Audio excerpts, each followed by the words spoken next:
What's up, everyone? I'm Edwina Brown, owner, operator of Blowin Smoke Cigar Lounge. Check out my episode, Boss Talks on the Rooftop. You'll enjoy it.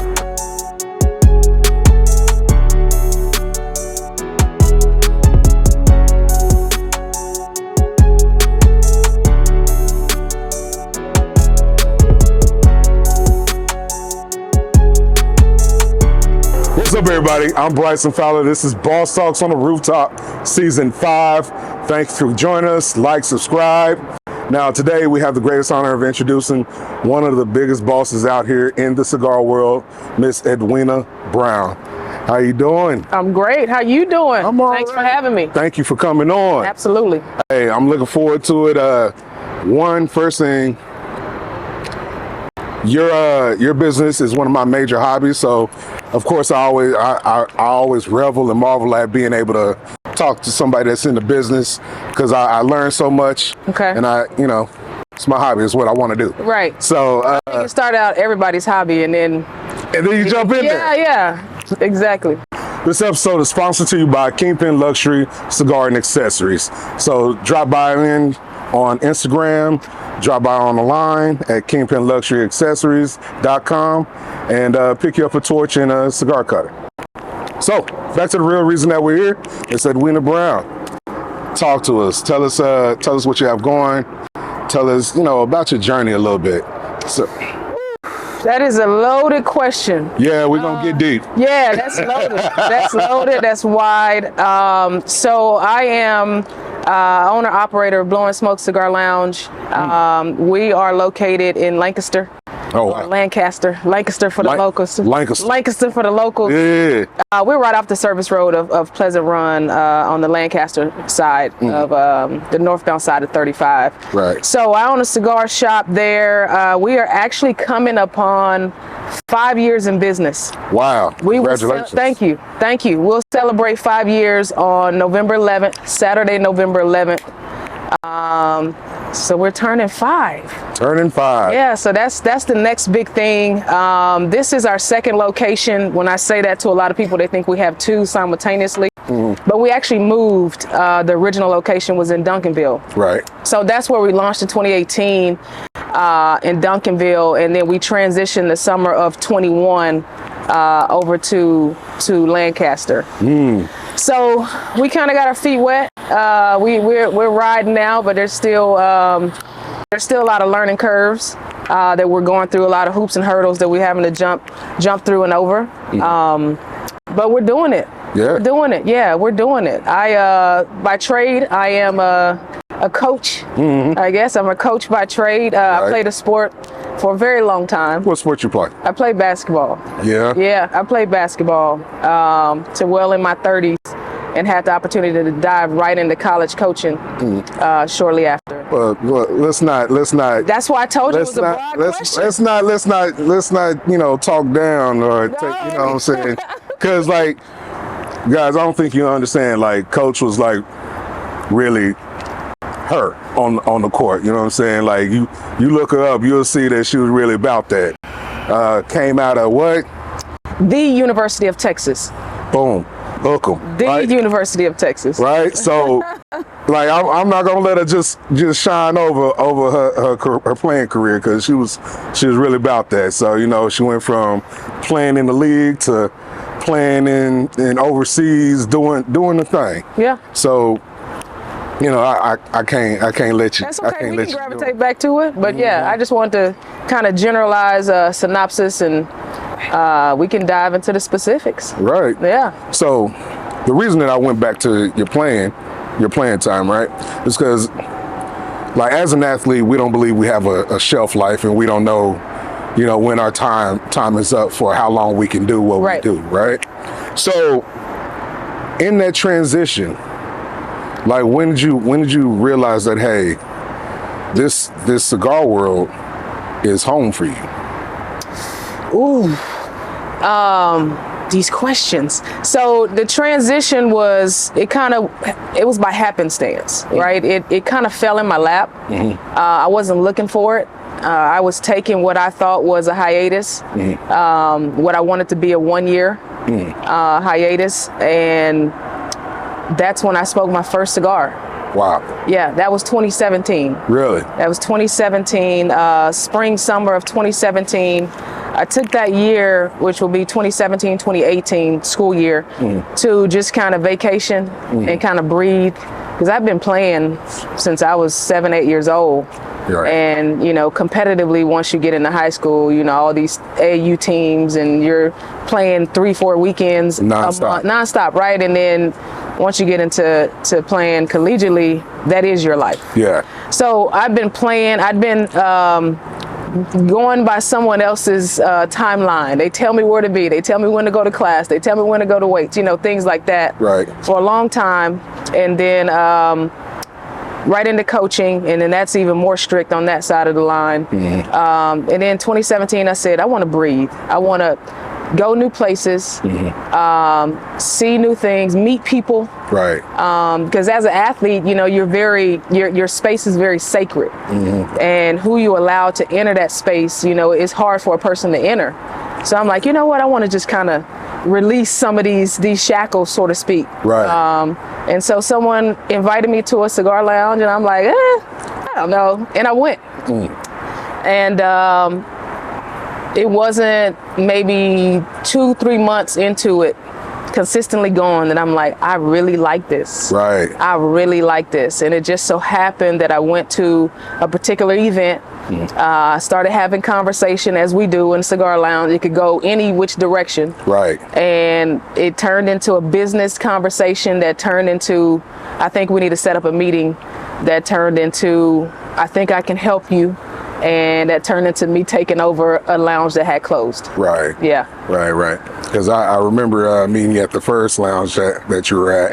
And then like we were going through that COVID season. Everybody was trying to scramble and figure it out. Tough. That was tough. And seeing you arise like the Phoenix. Man, that was tough. No blueprint. You know, we just had to figure it out. Yeah. Especially a new company. We were still inside of 18 months. You know, at that time when COVID hit, March, April of 2020. So we were an infant. Yeah. You know, we were coming up on being a toddler and trying to stand on our own, and we figured it out. Yeah, we figured it out. Yeah. I love it. Yeah. I love it. See, I'm a true fan of it. That's why I frequent your location, because it's welcoming, it's space, and it's also like, you know, if I wanna hang with the gang, I can hang with the gang. Yeah. If I want to be by myself, I can be, you know, in a little ducked off corner. Right. By myself. You have options. Yeah. It's very diverse. Yeah. Thank you. And I appreciate that about. So you see it. Yeah. So that means a lot to me, because I drew that space on a piece of paper. And it just was, once I knew we were gonna have opportunity to get a lease with that space, I just took out a sheet of print paper, 8.5 by 11, and started doodling. Right. And I drew what I wasn't thinking about numbers. I just drew what I wanted. Right. And I was like, we got to figure this out. Yeah. So, you know, then the numbers start coming back from contractors and the architect, and, you know, all these renderings you have to pay. And we did it, though. Absolutely. Yeah. Absolutely. Yeah. So what do you think your biggest investment was in going into the new space? Because we were transitioning, so we had a lot of the meat and potatoes, so to speak, or the bones of a cigar lounge, meaning we had some product, we had furniture, there was already a model, a blueprint in place, we had our, you know, POS system, we already had the business, right? We already had the articles of incorporation, we had all of that. Right. That part, I would say, was easy, but it wasn't easy in 2018. You know, we were getting it going. But that was the easier part. I think that our biggest, our biggest financial contribution had to be growing into this new humidor. So the humidor that we have now is 3 times the size that we had in Duncanville. Yeah. And so it takes a lot of money, and people might not realize that. They think that the cigars are supposed to magically appear on the shelf. Right. And that's not the case. No. You know, and we're still growing into it. You know, it's nowhere close to being full. Right. We have a lot of shelf space. So I think that that's always going to be your highest investment when it comes to cigars. I think people are thinking, oh, I get a space and I pay X amount in rent and then we get the doors open. No, you have to have product on the shelf, and that's the cap. That's when you need a lot of capital. Right. Yeah. So that, I would say, is the number one line item. And it is month after month in trying to replenish, right, and the amount of revenue that we're using to reproduce and flip back into the humidor. So absolutely, sure. But I see it as your greatest opportunity, because the more product you have, the more opportunities you have to sell. Yeah. Right. Yeah. The more variety you have, the more diverse you are, and like one don't fit for all, and that's what I love about cigars. Like, 'cause like you can go into it blind, and I can tell you what's great for me, what I love, and tell you why this stick is the best stick in the world,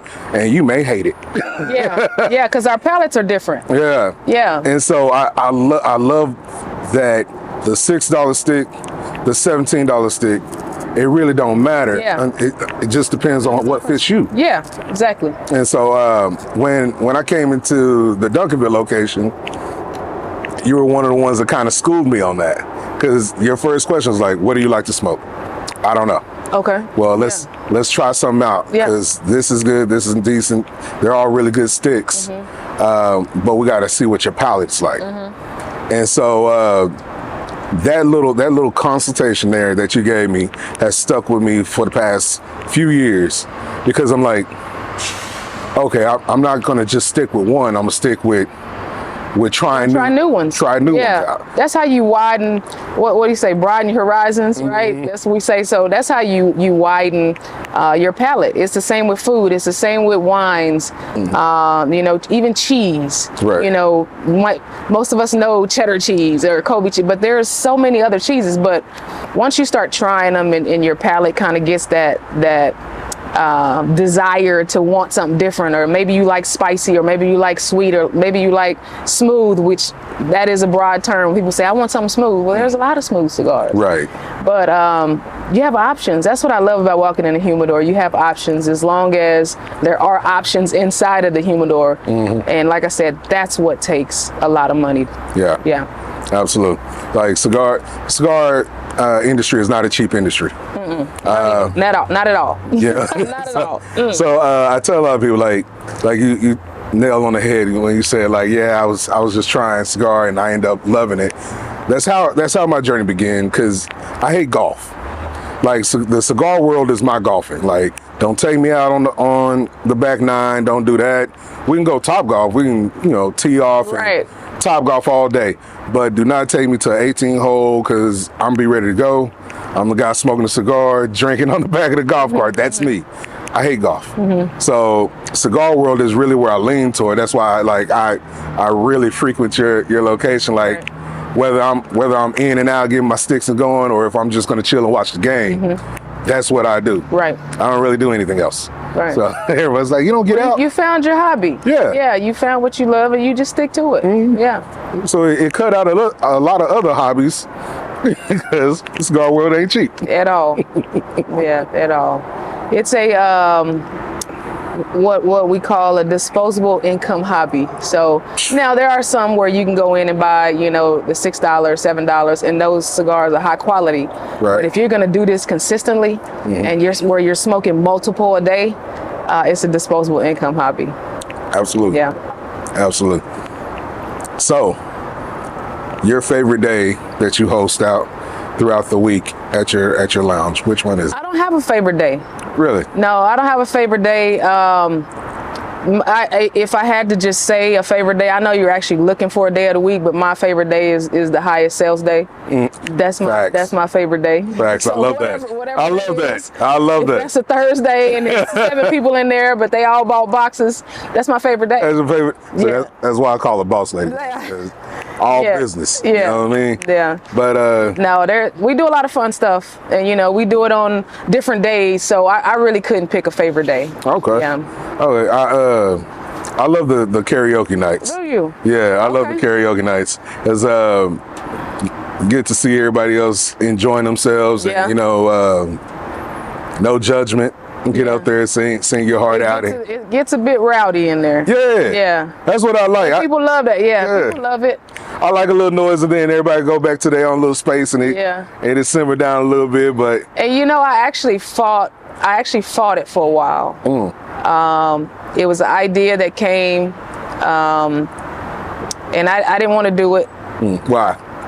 Well, when it comes to, the more I understood the tobacco industry, specifically with cigars, and you dive in and you understand what actually is going on out here, because we tend to live in a box. And it wasn't until I started traveling, going to all these different cigar events, that my eyes were opened. It's kind of like you see the light, it's like, whoa, okay, this is so much bigger than I thought. And so when you see, I'll give you an example. There are certain cigars that we weren't able to get in the beginning.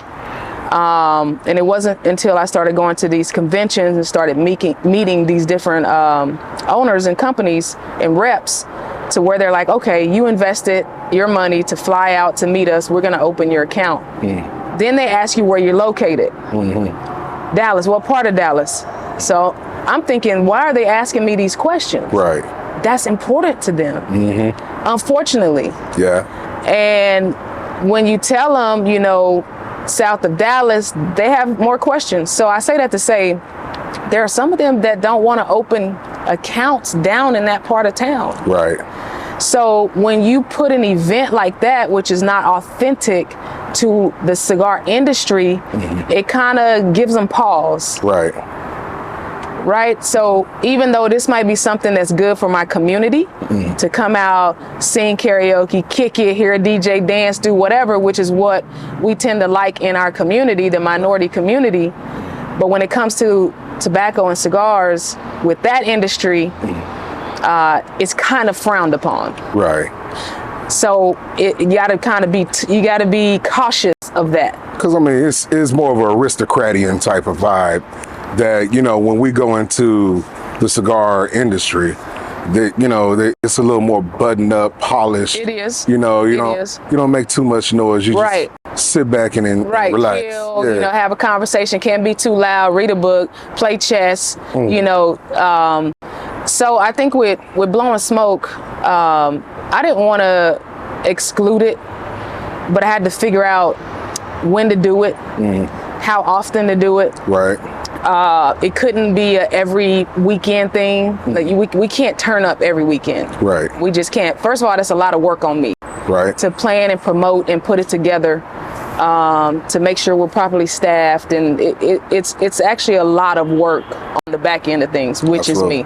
Right. So we chose Tuesday because Tuesday was my lowest revenue night in Duncanville. So I'm numbers, right? So I'm looking at these days and I'm like, man, Tuesday is weighing down the bottom line. We have to figure out something on Tuesday. So kind of play with Tequila Tuesday, Taco Tuesday, but then that's an investment because you have to buy the food. And are you going to get the return? So you play with all these different cool phrases for a Tuesday, and it's like, it's 50-50, it's hit and miss. Right. So then it was like, okay, well, let's try a musical effort. That seems to bring people into the building. Let's do karaoke. Right. And so we put karaoke on a Tuesday, Karaoke Tuesday, just random Karaoke Tuesday. And it started word of mouth because we were still inside of COVID. Right. Inside of the pandemic, like in the middle of it. So right when we were coming out where it was 25% capacity, 50% capacity. Remember we had to go through all that with businesses? So it's right at that 50% capacity. And we couldn't advertise it because if you get 100 people, now you have the city looking at exactly.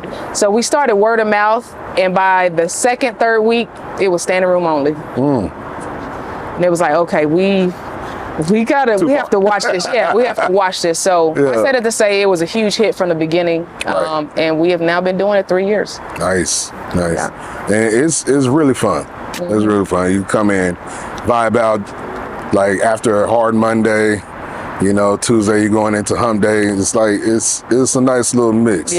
So I'm surprised of how many people are in there because it's the work week. I'm like, how are y'all? Y'all don't have to go to work, but they're coming, and they love it. Well, that's another part that I love about the cigar industry, because it's that aristocratian vibe, right? So most people that are involved in this industry, they either work for themselves, or they make their own schedules. Yeah. So they have flexible schedules where, like, okay, if I go up on a Tuesday, I don't have to go to work until 10, or you know, I can make my meetings. Got you. Like a little later on in the afternoon. Yeah. So it works in that sense. So that's what I love about the industry, because you can sit there and talk to whoever, you're not knowing who you're talking to, and then, like you said, you sat down, was kind of unwinding, and it turned into a whole business meeting, just like that. And so it's a great networking vibe, and that's why I'm like, the cigar lounge is my golf. Yeah. So, you know, I'll go in, sit down, you know, you see me in there all the time. I go in there by myself. Right. And so it's like, I'll go in by myself, but I'll end up knowing 2 or 3 people that I didn't know. Right. So. Oh, and that you didn't know. Yeah. That I didn't know. I think that's when that's when I knew that I really liked it. I was going by myself. I would find myself taking my computer in there in a cigar lounge, cigar shop, and just doing some work. Yeah. And I'm like, okay, I'm getting out of the house doing work. I'm choosing a cigar shop. Okay, this is interesting. Right. It was reeling me in. Yeah. Yeah, it was reeling me in. Yeah. And that's amazing. So with your coaching, are you still actively coaching while you're doing? So no, so I tried to do both. I did both the first couple years. So both being AAU and some trainings. I did some private trainings. I did that the first few years, and I still would do it if I had the time and if it was the right athlete that I wanted to work with. But now I'm more selective with my time. My time is money. Right. Right. And my time is not cheap in what it costs. So absolutely. So I'm very selective of what I do now. I'm still involved with what we would call the combine for those transitioning to be from college to being professional. That happens every year at the Final Four. I'm still active with that. I still do that combine every year. But other than that, no. I don't have much time. Like I said, I don't have much time really to fit it in, and I definitely don't have time to commit to a team. Yeah. Right. Whereas a team, it's more than that 90 minutes, 2 hours that you're on the court. You know, for a coach, it's all the practice prep, it's checking on the kids, it's, you know, it's all that stuff. All of it. Yeah, that's full time. Yeah, that's a full time deal. And that's what I tell everybody. It's like, you don't want to be a coach. Yes and no, because like you said, I know for me, I wouldn't be able to give the kids the kind of time that they would need. Yeah. If I can just coach during game day. That does not work. Cool. Like let me come in on game day to like, you hey. just want to show up when the lights come on. Yeah. Hey man. Hey, what keys did you learn during the week? All right, forget all of that. That's not what they're running. So, you know, that's what I want to do. But like all the coaches that I hang with, they're like, bro, you just keep doing what you're doing. Yeah. Thank you. Stop asking me. Yeah. So, what is the next thing for Blowin Smoke? Are you gonna expand to another lounge? Of course, but that takes more money. You know, that takes more money. It is a dream, but it'll take more money and more of my time. Right. Right now, as we're trying to stabilize, you know, Blowin Smoke after the move, you know, we're just 2 years in this new location. Right. So I think that another year or two in this new location, I think we'll finally, you know, balance out the ship to where we could think about branching out and having a second location. Okay. Well, Coach, I appreciate you coming and sitting with us. Now, guys, I know you've been wondering what I've been sipping on all night. It's Grown Folks Cola by Girl with a Hat. So, Boss Lady, tell us how we can find you.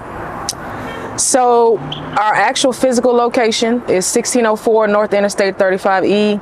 In Lancaster, Texas. That's Blowin Smoke Cigar Lounge. Blowin, no G on the Blowin. We are on every platform, social media platform, Instagram, Blowin Smoke Cigar Lounge. The same with Facebook, Blowin Smoke Cigar Lounge and Blowin Smoke Cigars. So we have 2 platforms there. X, formerly Twitter, is Blowin Smoke Cigar, CIGR.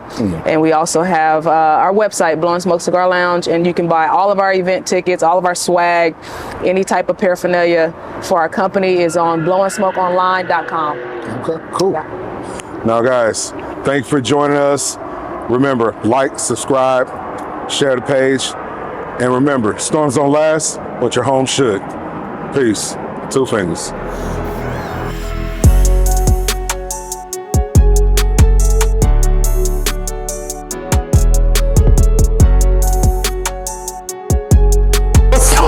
I'm sorry. Okay, forget the laugh. Let's just go right into it. You can have whatever. Motherfucker, out on Instagram, online, on Facebook. And then The girl with the hair. those experiences. I said girl with the hat. Is a